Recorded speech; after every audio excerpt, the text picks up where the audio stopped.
खुलुमबाय बड'लेण्ड खबर चेनेलाव नोंथांमोनखौ बरायनानै लाग्रोनाय जाबाय। मैया डिब्रुगड़आव प्रधानमन्त्री नरेन्द्र मोदीया मन'हारी साहा बागानाव साहा बिलाइ खाफादों साहा महिला श्रमिकफोरजों। बेनिफ्राय बिथांमोनजों बिथाङा जोबोद मोजाङै सावरायलायदों एकदम माने फ्रि भाबै। बेनिफ्राय बिथांनि खाथियाव साहा श्रमिक महिलाफोरा आइजोफोरा मोसानानैबो दिन्थिदों।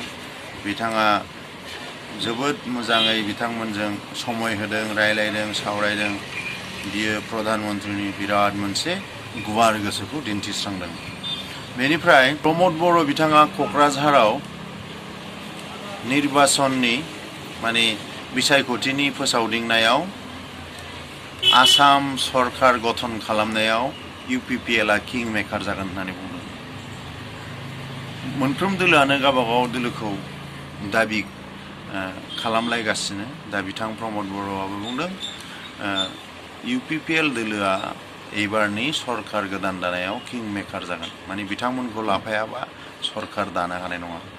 बेबायदि बिथांमोननि MLA देरहानायफोरखौ लाफायाबा। बेनिफ्राय BJPआ बुंदों जे जों 100 खाथियाव सौहैखागोन। NDA हान्जाया जथाय हान्जाया जयै 100नि खाथियाव सौहैखागोन। बिदिबाथ' किं मेकार रावबो जानो हानाय माबायानो गैया। दा सोरनि दाबिया जाफुंगोन बेखौ रायजो राजाया 9 एप्रिलाव थिग खालामगोन आरो जों बेनि रिजाल्टखौ मोनथिनो हागोन 4 मेआव। बेनिफ्राय मोनसे भारत केबिनेटआव मोनसे बिधेयक पास जादों। बे जाहैबाय अन्ध्र प्रदेशनि अमरावती होननाया एबारनिफ्राय पार्मानेन्ट राजधानि जासिगोन। अन्ध्र प्रदेशनि राजधानि होनोब्ला एबारनिफ्राय अमरावतीया जागोन।